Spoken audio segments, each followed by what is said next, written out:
Hey everybody, and welcome to Q&A Wednesday, where I answer the questions that are common in the health and fitness industry. And actually today I chose to take a subject that I just find fascinating. I think that because it affects a good majority of our country, it's really important to talk about diabetes and insulin resistance and the things that can happen. And I think that people don't understand how quickly that not necessarily how quickly, but what commonly happens and how people are affected by it and how many people can be affected by it, especially these days with the standard American diet. So I'm going to try and keep it super simple so you understand what I'm talking about. But I really felt like it was something that we should talk about, especially right now where type 2 diabetes is something that can make you higher risk for complications of the virus. So I know this is a little wonky right here. And yes, I got my hair done today. So I walk in and I'm like, just make me feel pretty. So super happy that salons are back open. It's the one thing that we women do for ourselves. So really quickly today, I'm going to give you not just a little, it's not going to be complicated. I'm going to keep this as super simple as possible, but I'm also going to give you some tips and resources to do some more. Okay. And then there's just the sprinklers. Like I thought I'll go in the front because the sprinklers are in the back. So I had to tell you, I don't know what our schedule is at my house. So let's talk a little bit. Let's break this down just a little bit because, of course, one of the biggest issues is that we're seeing type 2 diabetes, which used to be called adult onset diabetes. We were seeing it in younger and younger people. Like we're even seeing toddlers and babies being born with insulin resistance, which is a huge problem. But if you think about it, if the mother has a problem and she's already eating way too many processed foods and sugars, it can actually extend to the unborn child. Thereby, the child's born or the baby's born with problems. So it's an interesting conundrum and issue that we're having in our country and around the world. And it's instituted by the standard American diet. The downside to the unfortunate situation with having that food pyramid that the government came out with years ago and then tried to revamp and then realized it wasn't working and it was actually creating an obese nation, is that we have some serious metabolic issues within our country. And yeah, honestly, I really personally think that this whole COVID thing should be a wake-up call to those of us that aren't eating well and aren't keeping our immune systems healthy. I know I've had some pushback on that, but I'm not going to back off on that. I really feel like, some of the situations where we're finding we are higher risk they say that anybody who is obese or type 2 diabetic is at higher risk for complications from the virus. So come on, guys. I know it's not easy. I get it. Like, I know this isn't an overnight, like, change it all and make it easy. Like, that just doesn't, I know. People think, that once you arrive and you're a healthy person that you're just going to stay there. And I'm like, that is not the way this works. This is a journey for the rest of our lives. Hey, Leanna. Hi, Sam. So let's just break this down. I did take notes because you know me, like I like notes. Like I'm the study queen, huge nerd, I know. So let's talk about what insulin resistance is. So again, I'm getting these from all very good sources. I'm not just finding weird stuff. But I'm a big fan of Dr. Jason Fung. He wrote some really great books, including, now I've read both. This one is the Diabetes Code. He also wrote the Obesity Code. They're actually very similar because obesity, unfortunately, I'm going to tell you that obesity is not the problem, it's the symptom. It's a symptom, right? So again, some of the metabolic issues that we're having, there's actually something called, hopefully I get this right, the metabolic, I believe they call it like X syndrome, where it's a combination of issues that we have. Sorry for seeing sprinkler. Yeah, sorry. I just really did not get the timing right. Should have sat in the backyard. That's okay. So again, there's a combination of metabolic situations or metabolic issues that you can have, and all together they create some pretty disturbing results, unfortunately. So let's talk about what insulin resistance is. Insulin is a condition which cells fail to respond to normal insulin production, right? So our pancreas produces insulin. Insulin is actually not the problem itself. Insulin actually has some huge benefits. Hi, Olivia. I miss you, by the way. Insulin actually can do some really great things. Those of us that tend to lift weights know that that's where we get our glycogen stores in our muscle tissue, is through glucose. So again, insulin is not always a problem, but insulin is the reason. What it does is it saves us from toxic blood, right? We're trying to get the blood sugar down so that it doesn't create some issues if you look at some of the downsides of people with type 2 diabetes, they can have some issues with their extremities where the nerves are damaged. You can see amputations. I mean, it's really a problem, a huge problem. We don't ever want to get to that point. The sad thing is that type 2 diabetes is completely preventable. In most cases, it's also reversible. Same thing with insulin resistance. If you look at what causes it, you can actually reverse it. It just doesn't happen overnight, although there are some instances of people being able to really reverse their type 2 diabetes pretty quickly. So we'll talk a little bit about that. I know, Olivia, it's just been a weird year. Like, that's just all we have to say, right? I'm not gonna lie, my soul is tired right now from dealing with all the craziness in our state, since we're technically still at only phase 1.5. I don't even know what that is. 1.5. Okay, so let's talk about what insulin is. Insulin is a hormone that allows glucose to enter cells in order to reduce your blood sugar. So if you look at, like I said, there is some benefits. Your body needs a glucose uptake. Your body does run on glucose. The thing is, we don't necessarily need to get it from carbohydrates because your body knows how to get it in other ways, such as through protein. Yeah. So, you know, if you look at the different macronutrients, they all do different things biologically, but your body is amazing. It knows how to utilize things. When you don't have the ability to, say, eat carbohydrates, it has other ways to find the glucose that it needs. So when we talk about what is required in the way of macronutrients, carbohydrates technically are not they're not required. You know, we have some certain aminos that we need in order to build and maintain muscle and repair tissue. And fats, of course, are part of our, well, that's what our cells are made up of lipids. But the way that your body treats them, carbohydrates aren't necessarily absolutely 100% required, although they're not bad. For most people, they're not bad. I don't necessarily recommend a very, very low carbohydrate diet because there's some benefits to carbohydrates. The problem comes down to the type of carbohydrates we tend to eat. You know, I tell people, don't do low carbohydrate, do low crap, because there's a difference. You know, there's the majority of what we eat in the standard American diet is basically processed foods that turn in quickly into glucose into your system. So that's where that becomes a problem. But there's some benefits to certain carbohydrates. Vegetables are carbohydrates. Hi, guys. Fruits are carbohydrates, although you need to limit those to an extent because, of course, those contain fructose. We'll talk about a little bit about that. But the benefit of insulin is that it helps your body with glucose uptake. Now, let's talk about let's see if I can say this right. I know, me and words today.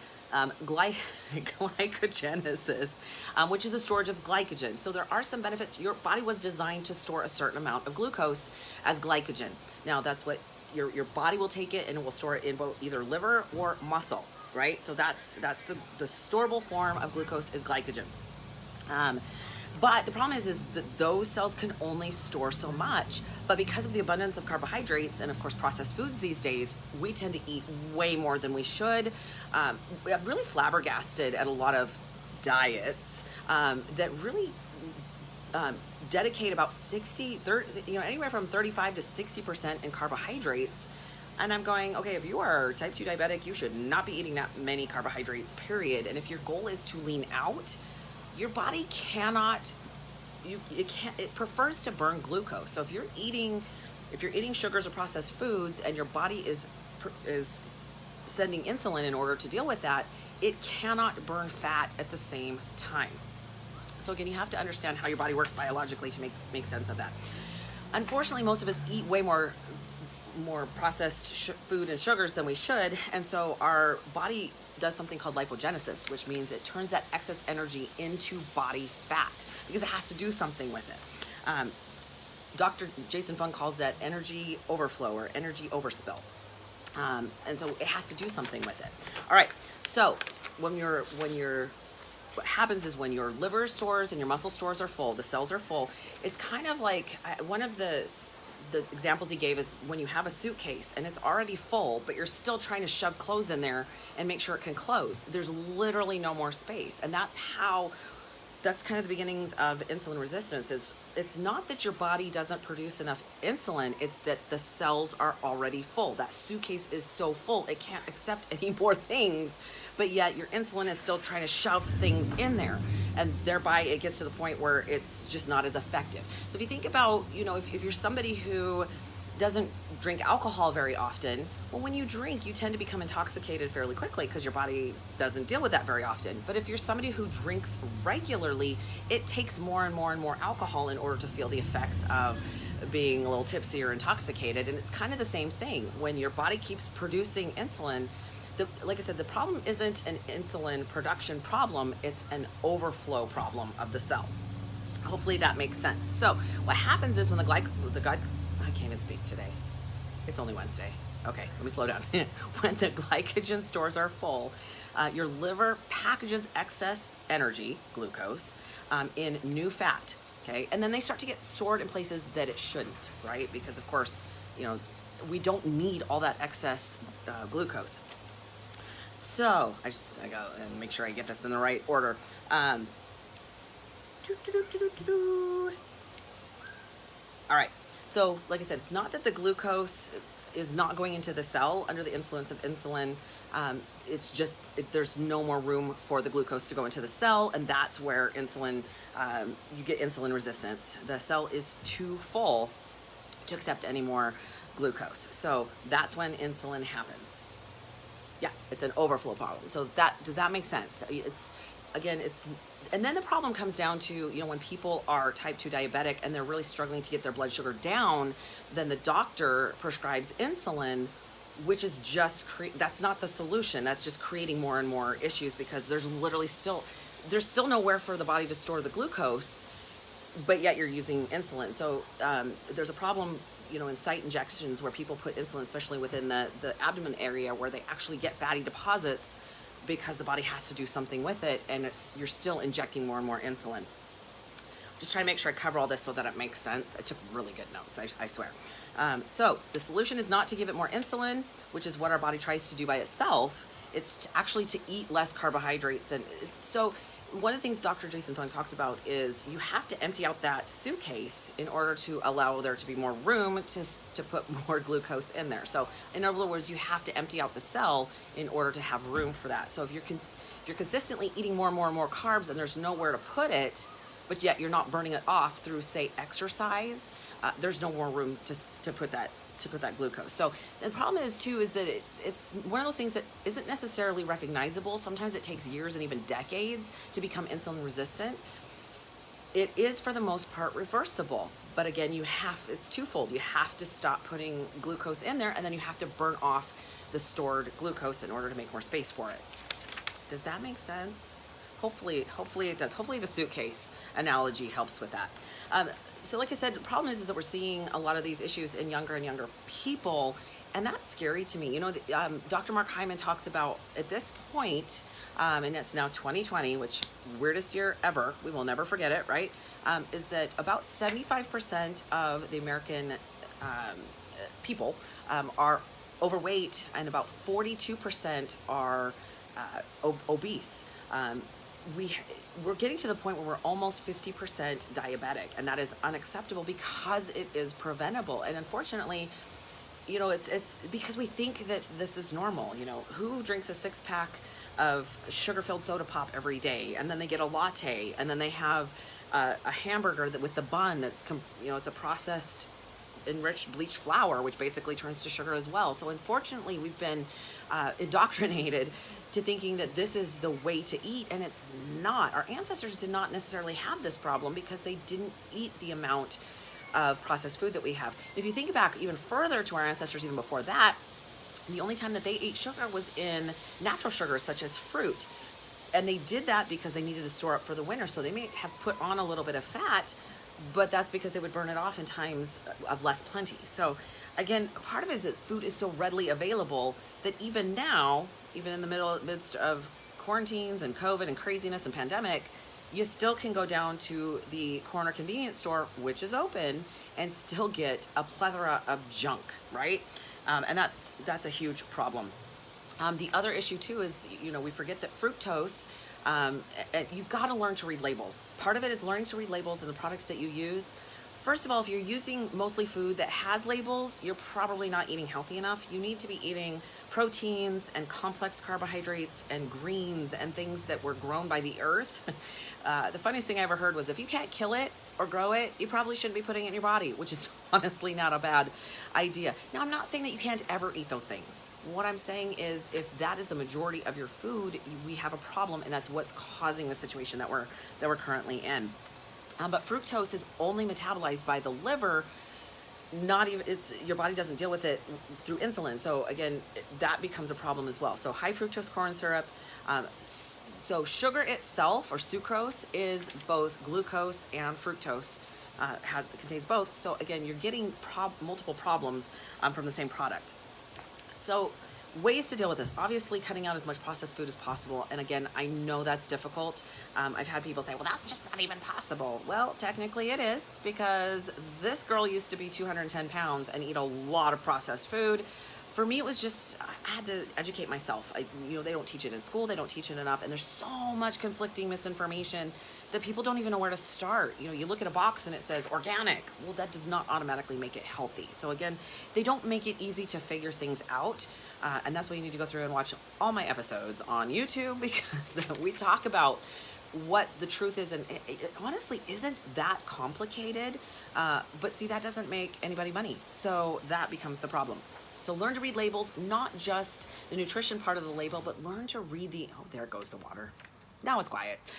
Learn to read the ingredient list. Anything ending in ose is a sugar, right? Pay attention, especially high fructose corn syrup, because it's cheap to manufacture. It makes foods highly palatable, which means it makes them taste good. It's in a lot of things. Now, I know that they've started removing it from a lot of products these days. That doesn't mean it's not a problem. You just have to pay attention. The other thing is, if you are struggling with insulin resistance, not a bad idea to look at the protocols for intermittent fasting. Now, that is not my expertise, but I do believe they can be useful for you. You just need to make sure you understand how that works and make sure you do some research, because I get a lot of people who are like, well, I intermittently fast, and after talking to them, I realized, no, they just skip meals when they feel like it, and then they use that 3 or 6 hour period to eat junk. And I'm like, that's not how that's supposed to work. There are some benefits to the intermittent fasting, which allows your body to not produce insulin, which allows your body to burn fat stores. So again, if that's something that you feel is something that might work for you, make sure you're doing your due diligence and learn about that. Educate yourself.